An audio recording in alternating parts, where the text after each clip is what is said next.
आज हम लोग स्टार्ट कर रहे हैं मसल का लेक्चर 2।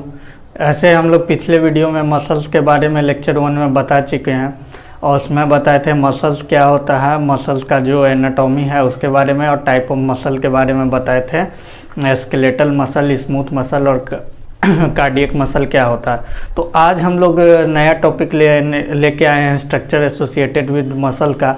और आप लोग पिछले वीडियो को नहीं देख पाए तो इसका लिंक डिस्क्रिप्शन और आई बटन में दिया हुआ है, वहाँ पर जाके आप इसको देख सकते हैं। तो आज हम लोग बात करते हैं स्ट्रक्चर एसोसिएटेड विद मसल्स का। मतलब हम लोग बात कर रहे हैं कि मसल्स के साथ कुछ इंपॉर्टेंट स्ट्रक्चर है जो एसोसिएटेड होता है।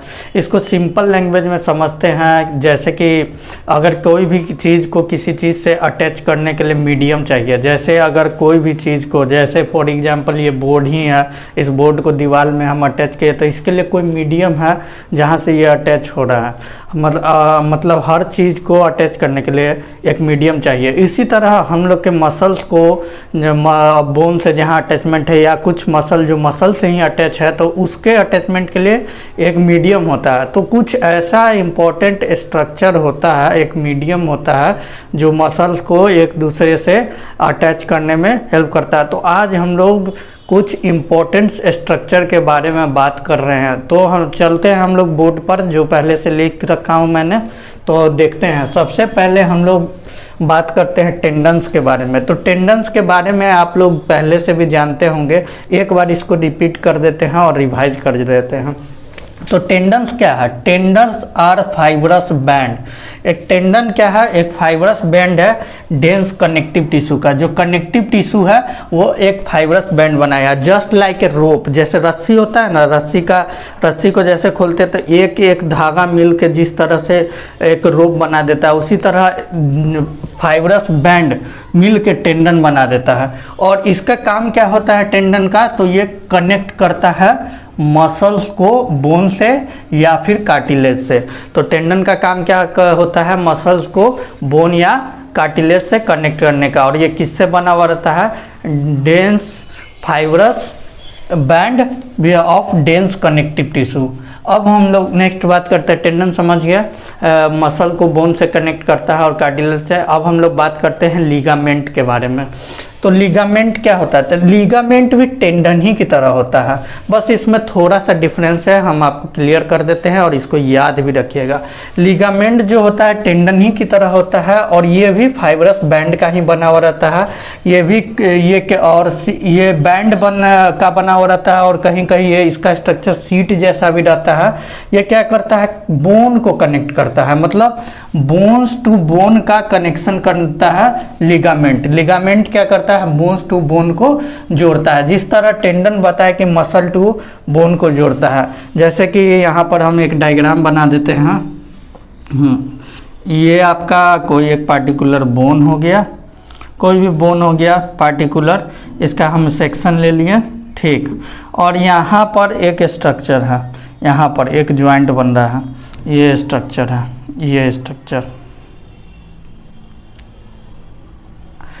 स्ट्रक्चर है और इसके साथ कोई मसल्स अटैच है।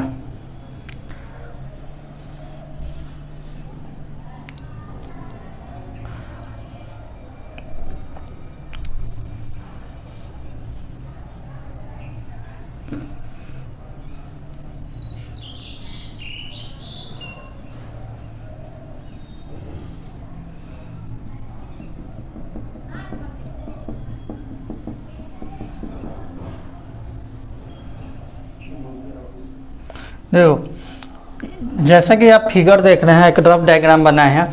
ये बोन है, इसके साथ मसल अटैच है by the medium of tendon. यही एक टेंडन होता है, एक स्ट्रक्चर होता है जो क्या करता है? बोन्स और मसल को अटैच करता है। अब लिगामेंट, तो लिगामेंट को समझते हैं। लिगामेंट जैसे कि कोई एक बोन बना देते हैं,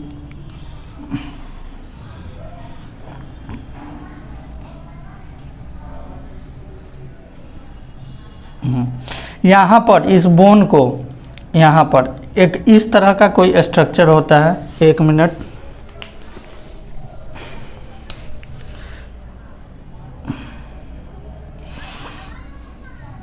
ये ये बोन है, दो टाइप का बोन है, इसको प्रॉक्सिमल बोल दीजिए, डिजिटल बोल दीजिए। तो ये दो बोन का दोनों पार्ट जो अटैच है इस पोर्शन से, तो ये पोर्शन जो होता है बोन और बोन को अटैच करता है, ये लिगामेंट होता है, ये लिगामेंट होता है।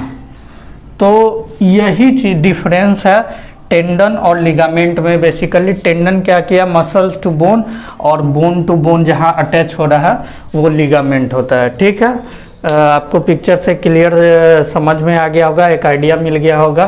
तो रफ फिगर है, इससे आपको आइडिया मिल जाएगा। तो टेंडन्स और लिगामेंट में यह डिफरेंस है कि टेंडन्स आपको मसल टू बोन में और लिगामेंट बोन टू बोन में कनेक्टेड रहता है। ठीक, ये क्या करता है, लिगामेंट क्या करता है कि जॉइंट के अराउंड, किसी भी जॉइंट के अराउंड अटैच रहता है और जॉइंट को सपोर्ट दे देता है, अच्छे तरह से जॉइंट को होल्ड करता है, जॉइंट में स्ट्रेंथ आ जाता है, मतलब जहाँ पर लिगामेंट ज़्यादा रहता है वहाँ का जॉइंट मजबूत होता है। और ये क्या करता है, जॉइंट तो करता ही, और जॉइंट के साथ जो कुछ विसरल स्ट्रक्चर होता है उसको भी ये सपोर्ट देता है। तो टेंडन और लिगामेंट आप लोग समझ गए हैं। अब हम लोग बात करते हैं एपोन्यूरोसिस। तो एपोन्यूरोसिस वर्ड समझ के घबराइएगा नहीं, एपोन्यूरोसिस भी एक तरह से एक्सपेंडेड ब्रॉड टेंडन कहते हैं, मतलब एपोन्यूरोसिस भी टेंडन ही है, एक्सपेंडेड ब्रॉड टेंडन होता है, या इसको फ्लैट फाइब्रस सीट भी कह सकते हैं।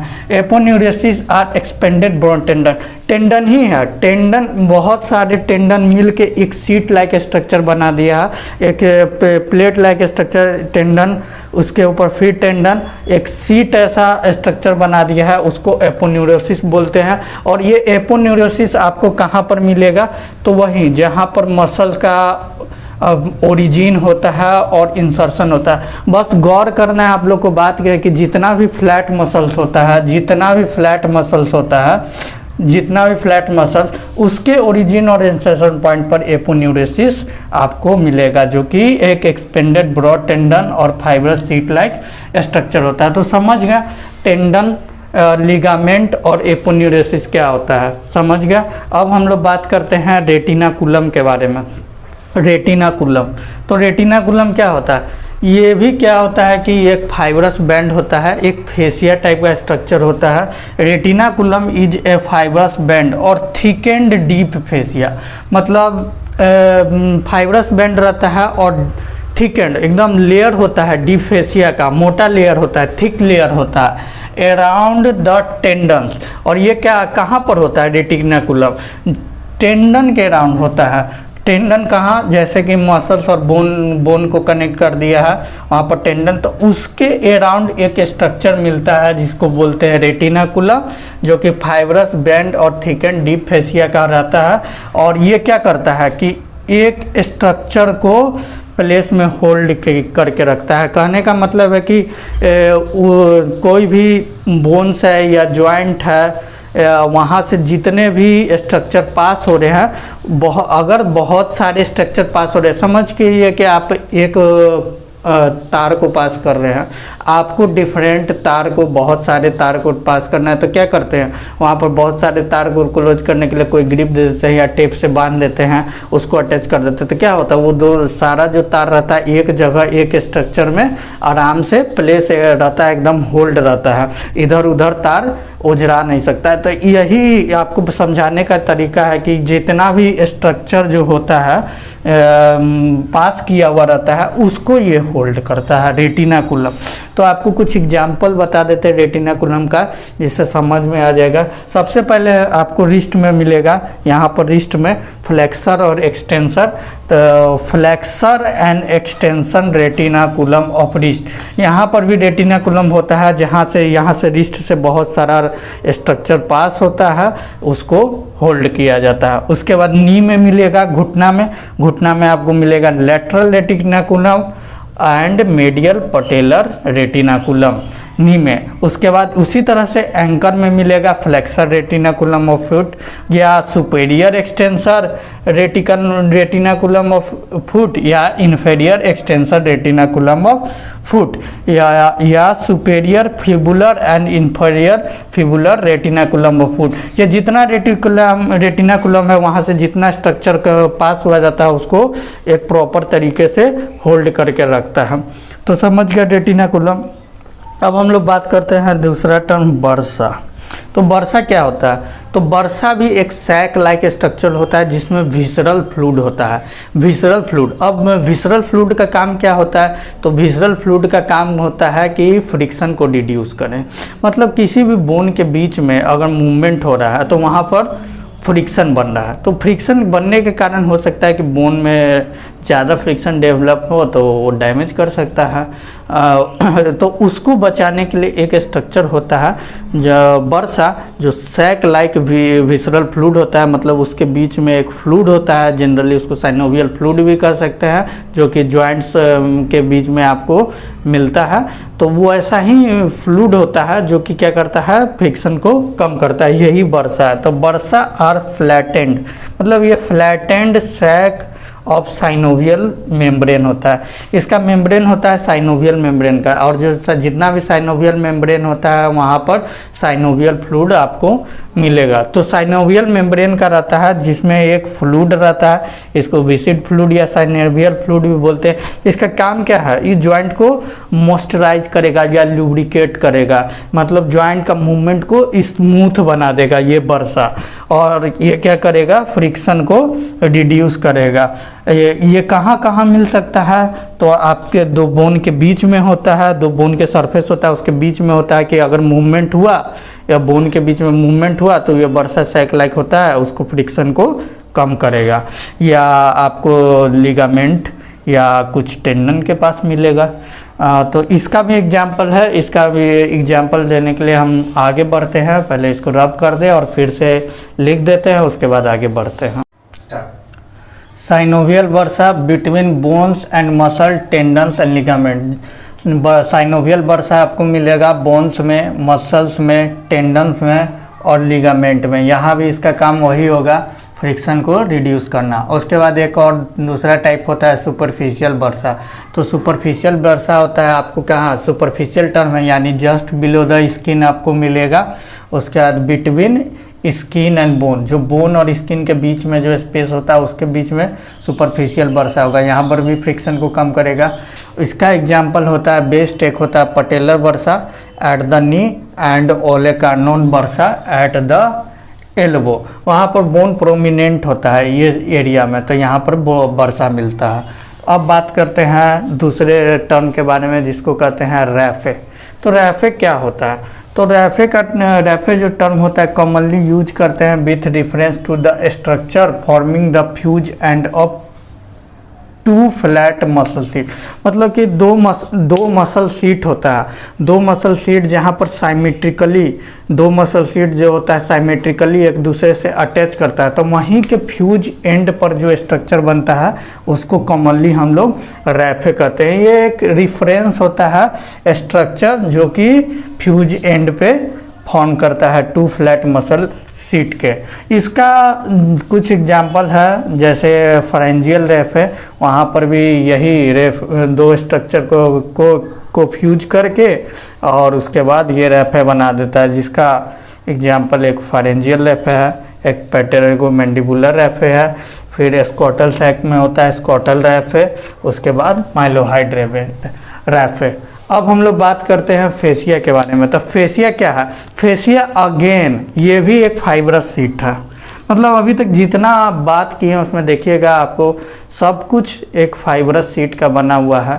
सब में कॉमन टेंडन मिलेगा, सब में एक टर्म हमेशा टेंडम फ्लैट फाइब्रस सीट आ रहा है।